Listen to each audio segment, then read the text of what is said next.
or you do a combination of all of them. So it's either one of those to grow your business, make more money, or a combination of all of them depending on what you want to do and how much do you want to make. If I may ask, in the case of the IT business, Yeah. Increase the transaction frequency. How would you describe it? I mean, I understand maybe increase the number of customers, definitely is there. The second one, and increase transaction value is you add more maybe services to what you are selling right now. Still adding more services attached to the price in this case. Can you give an example of all this? I mean, okay, I'll just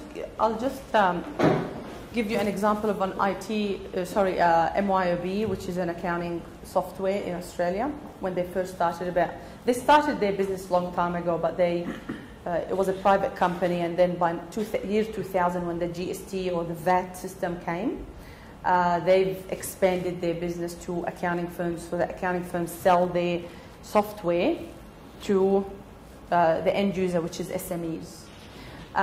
They said that you either can buy the CD, the software, in its own right for $500, but if you want support for 12 months, it's an extra $150. If you want to call us, if you don't take up that support, for $150 a year, anytime you call us, not anytime, but doesn't matter how many numbers of times you call. If you don't take that one up, but every time you call us, it will be $50 and you pay it on the phone by credit card. So a lot of people took up the support. And the support one, because they worked out if I call them 3 times, I'll pay for it.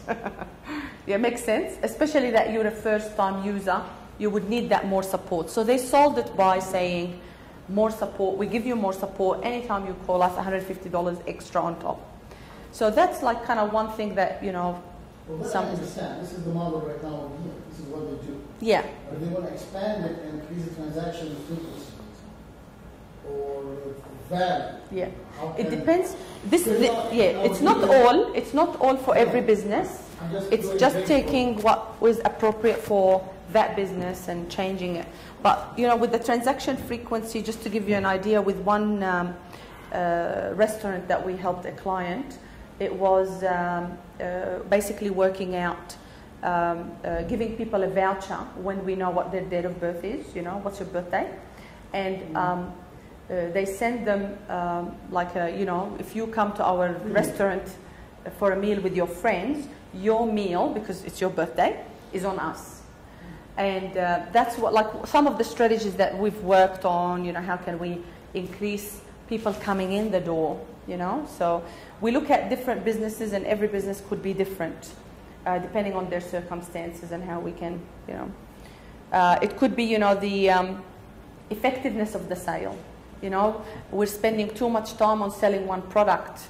How can we upsell it at the same time? Or how can we improve that shipping, or, so that you're not spending more resources on, instead of selling 10 items in an hour, you could sell 15. You just improve the way you sell your, you provide the service, or improve productivity. This is good.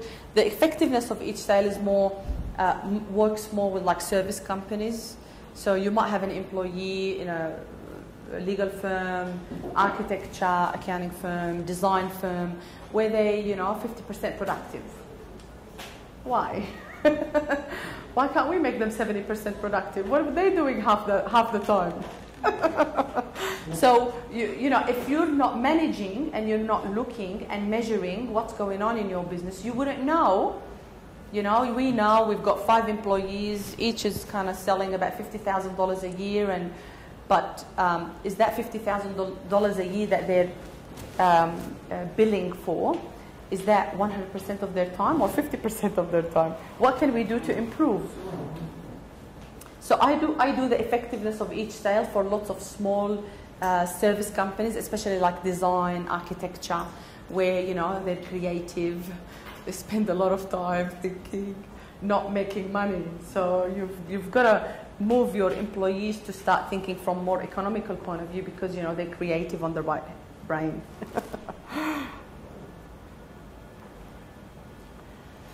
So to increase profits, of course, we need to increase revenue, yeah? Sales. Or we could reduce the business expenses. Or we could do both. From my experience, for established businesses, most of the time, you can tweak a bit of the costs, but if you really want to make a good profit with the current infrastructure, you have to go out and increase the sales. Because you already have an infrastructure, you know how you've built that business, you know how you've brought more sales in. It's just a matter of marketing more, tweaking more, managing the right people, just knowing where the weaknesses in the business are in order to increase that profit. I think we need to work on the price. Just to give you an idea, one client came to see us about 2 years ago. They did not increase their prices for the past 5 years. And they're going, oh, we don't know why we're not making a profit. You know, it's $1.5 million turnover in a business, and we don't know why we're not making a profit. And their expenses, especially in Australia, you've got CPI, you've got inflation. You know, inflation is about 3% to 4% on a yearly basis. What you bought 5 years ago is not the same that you would buy. Yeah, it happens as well in Palestine, isn't it? So we looked at their expenses for the past 5 years, their sales for the past 5 years. Their expenses kept on going, but their sales did not actually move much. So they did not even cover the increase in the prices, you know, just 3%, which is within their right. You know, from a legal point of view, in Australia, you can't, it's actually anti-competition to increase your prices without a reason. Really? Yeah.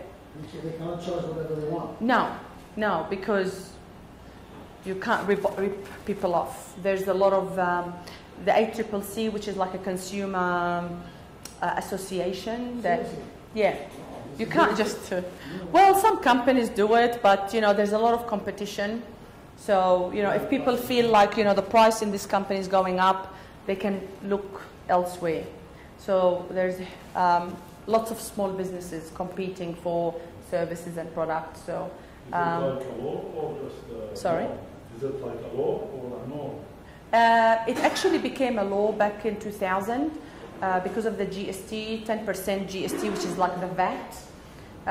When the government wanted to put the VAT system in, the 10%, they put a law in saying you can't increase your prices because we're about to put 10% on top. So they put that law because they wanted to control inflation. They took out sales tax, and sales tax only applied on products, but the new GST was actually to bring in goods and services tax. So what reduced in sales tax, which was about, I think, 15% on, you know, if you manufacture anything, any product, you have to pay sales tax 15%. That got abolished, and they brought in one kind of comprehensive tax and just made sure to control prices, and they did a good job. Really? Yeah. And now they're talking about carbon tax, which is, you know, we're going to put, they're going to charge, you know, for the first highest polluting companies, like mining companies, because we've got a huge industry in mining. They're going to charge them $23 a ton for spitting the carbon out, and prices are going to go up. So they're putting a law in saying that you can't increase your prices past the $23 a ton, whatever that percentage is going to be. So, you know, we're hoping that Australia is not shagale magale, you know. So, yeah, so one of the things that we looked at for that client is, well, you haven't increased your prices for the past 5 years. And we didn't want to kind of say, well, we're going to make up 15% in 5 years' time. You know, we're not going to go in one hit. We're just going to put that much, you know, of a difference in the price because, you know, we want to keep the customers. So we started with that 5% per annum and made sure on a yearly basis that kind of got implemented. Plus, we also looked at what can they do to increase their sales as well and reduce their expenses, yeah? You can increase your revenue and reduce your costs. Sorry, you reduce your price. But you need to make sure that by doing that, you're going to get more market share. So you're going to sell more volume. Otherwise, it's not going to work. So it depends on what strategy you want to do. You know, we're 10% market share. We want to go for 15% market share. What we can do is reduce our prices so that more people will come and buy from us. Even though the price is lower, but because of the volume, we're going to make it up. Yeah. Some companies do that, especially in the food industry in Australia. So we've got like, you know, two monopolies, Woolies and Coles, and they keep reducing the prices, and now they're in a war. They've gone into a war where they, you know, but neither of them is getting that extra market share actually, because they're not concentrating on what kind of value they're adding to their customer, and I'm going to talk about that in a sec. Yeah. Yeah. Can you sell below cost? You can do what you like in a business. Your business, you can do what you like, but if you sell below cost, you're gone. Yeah, you can. Yeah, you can. You can. By law. By law, you can. Yeah. But actually, there's sorry. Just to give you an example, the big supermarket chains, they tried to sell their milk below cost. I think they did that about 3 months ago. So, you know, if you want 2 liters of milk, it's like $2 rather than $4. They sold it below cost, and the farmers, which were the dairy farmers providing the milk, said that you're going to bankrupt us. What they were trying to do is they went into a price war. They were trying to get, because when you go into the supermarket to buy milk, you're not just going to go to buy that $2 2-liter bottle. You're going to buy all the things you need. I'm there. I might as well get the groceries, get the vegetables, get the fruits, get the lot, right? So that was their strategy.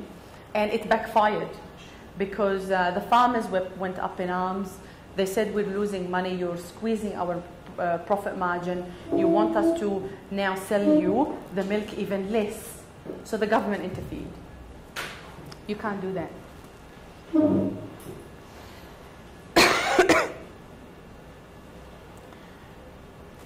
So as I mentioned, you know, with the volume, you know, are you going for marhaba? With volume, are you going for increasing your prices? Maybe you might reduce your volume. You know, some people might go somewhere else. Or do you want to increase your price, reduce your volume? So just to give you an idea, we had one client. We looked at it's a service business, and this doesn't apply to every business, but it's a service business, and they had 500 clients. Design and websites and all that. And we looked at the list of their clients, you know, and we classified them. Who's your A client, who's your B client, who's your C client, and who's your D client. The A client was the client who always bought from them, didn't argue with the bill, paid their bill on time, and they were like pleasure to work with, you know. They were not high maintenance. So we branded them A clients. The B clients, and the A clients were people who were actively referring other people to your business, other businesses to your business. They're A clients. B clients, they could be like the A clients, but, you know, not as good, you know. They might be late paying their bills or doing things like that. So we classify them as B clients. And that goes with the help with the client as well, because they know their client base. The C clients, they might not pay their bills on time. They might call you all the time, but expect not to pay for it.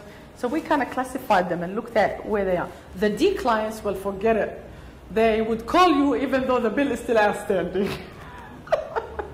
And still complained about the service and but they didn't pay the bill. So we looked at, if we kind of say, what can we do with the D clients? Let's say start with the D clients. And when we looked at them, they were about 15% of the whole mix. 75% of it. Sorry? 75% of it. 70? 5%. It's not 50 like Here, what's the here, sorry مظبوطة. لا, we have to be optimistic.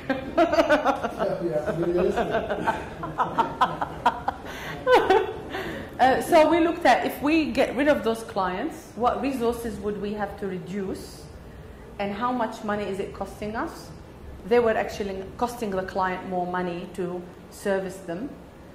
And also because they were not paying on time, they're not paying with their bill, the overdraft was going up. We kind of costed exactly what these guys were costing them in their business, from the interest rate on the overdraft to how many people are servicing them, etc., etc.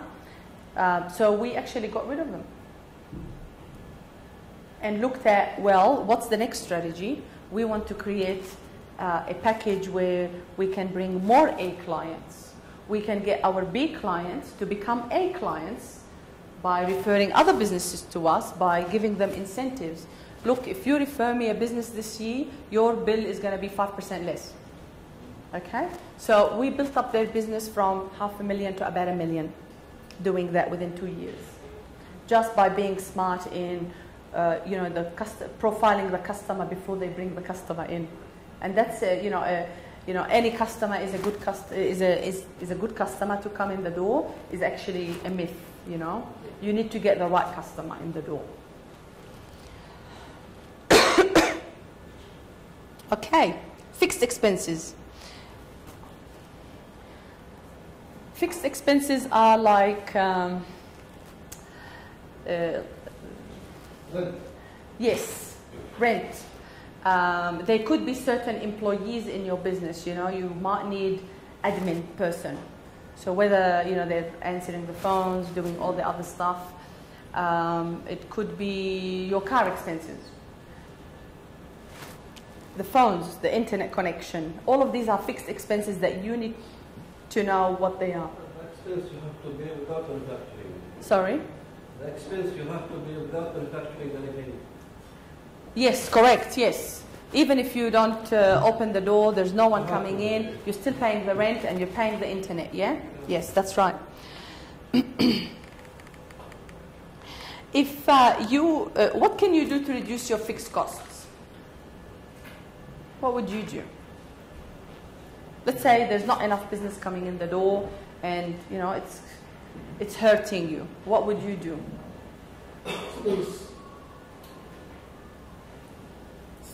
Space, okay. Yep. The whole building, yep. With one client, because of the GFC after the hit, they lost about 30% of their business. We moved the directors out of their offices and moved them in with the other employees, and they rented 2 offices that made about $40,000 out of a $60,000 rent. So their rent ended up costing them $20,000 without doing anything much. Just, their dignity went down. They went and polish. You have to keep making a profit, right? So, it's not a lost cause. So we can always look at how we can reduce our fixed expenses if we have to. Sometimes you might say, I'm going to increase my fixed expenses so I can increase my revenue. So I might bring 2 more people in and I might have to go and rent another space because I'm going to bring more, they're going to bring more sales in. So it doesn't have to be, we're just going to control our fixed expenses as long as you know what your plan is for the next 12 months, how you're going to build your business.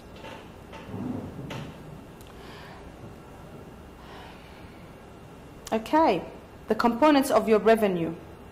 The number of customers you start with. I might have 10 customers for this year, but by the end of the year, I might lose 1. But I could go and bring more customers in the door to balance me, and if I want to increase it, it has to be more than that 1 that I lost. Yeah?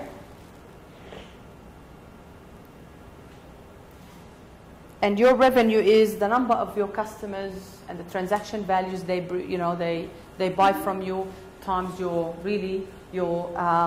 sale price.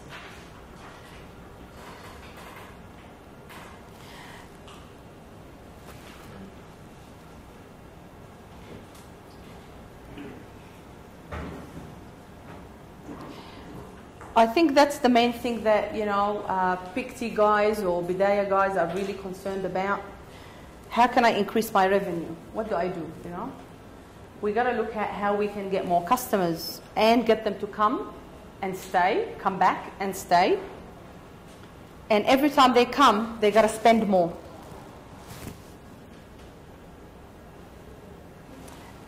And also, I believe that whether it's a business that sells a product or a service, we have to train our customers to actually refer more people to us.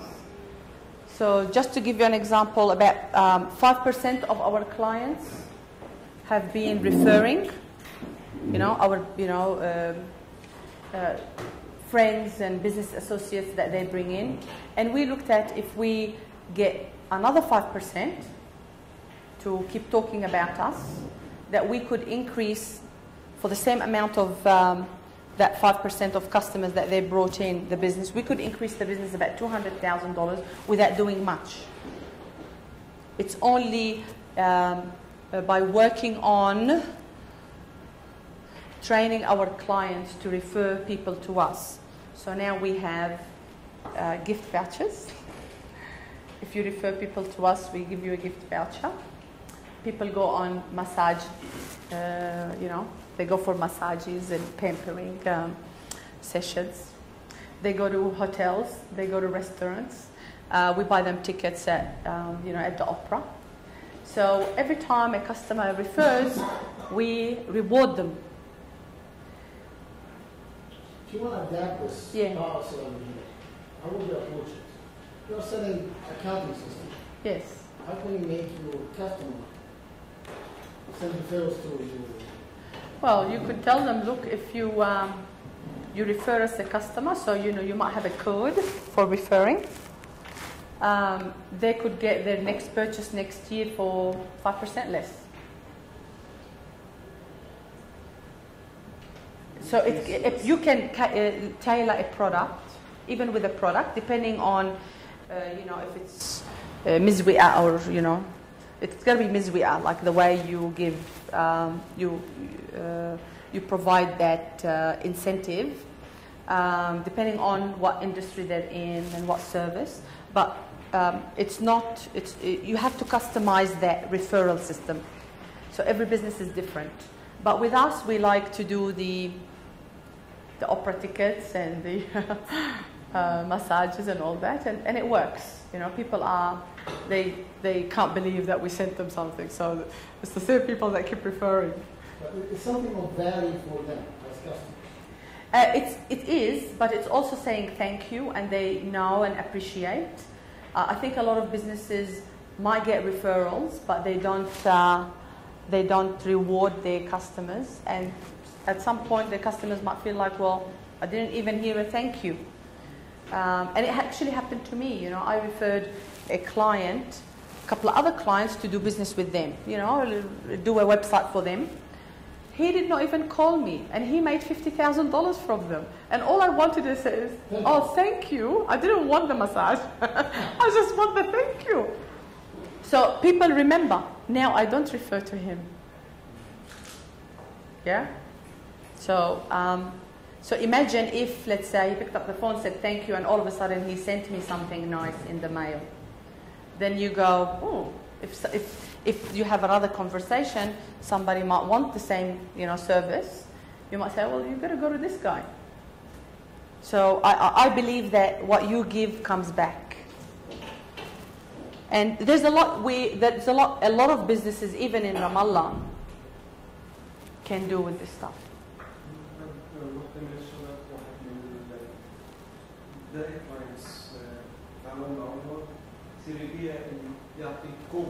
Yeah. transaction. وهذا من الشركات عندنا؟ هذا واحد من الاشياء اللي بنحاول نعملها. ما سويناش لسه. لا لسه. Would love to hear what happened. Really? بس بالنسبه حتى الاكونتنج او الاي ار بي سيستم ممكن تزيد تعطيه زياده عدد اليوزر اذا كان بيس اون يوزر بيس.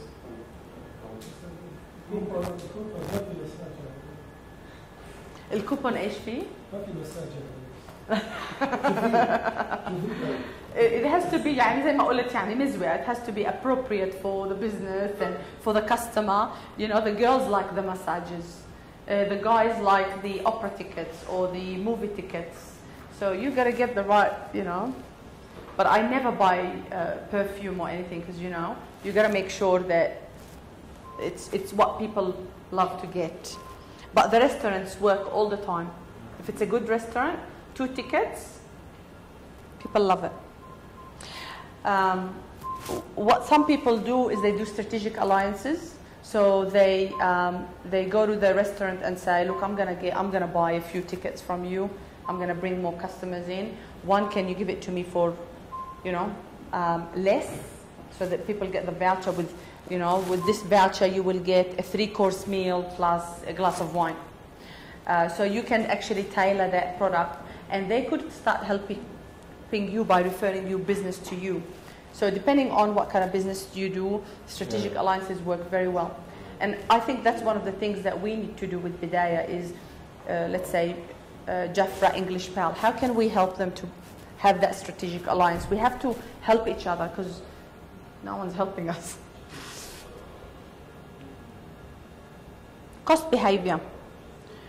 There's 3 types of behavior: fixed cost, variable cost, and activity based. The fixed cost we know, like rent, etc. Variable cost is basically it kind of changes as your sales go up or down. You might need a salesperson, you're increasing your sales and you need an extra salesperson. Activity based costs are,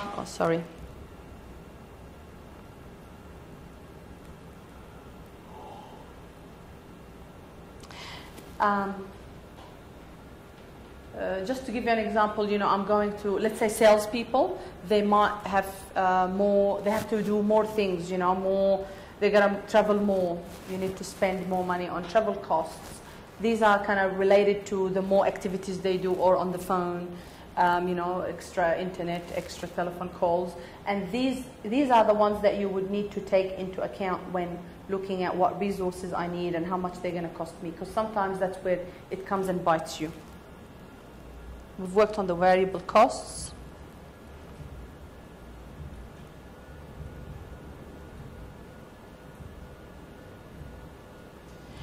So I think if we want to manage a business, we have to manage the activities, we have to manage the costs, and we have to measure.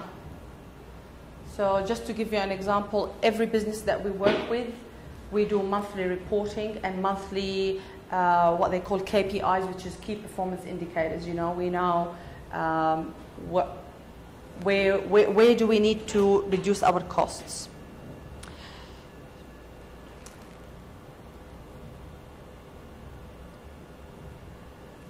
Without leverage and without value, the small business will always be small. By leverage, I mean, how can we get more customers? How can we expand out in the market? And by value is, do I have a product or a service that somebody else needs?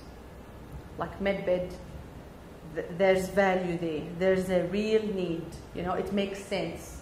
But to create something that people don't want to use, or there's so many products out there, that's not value. That's not going to make you money.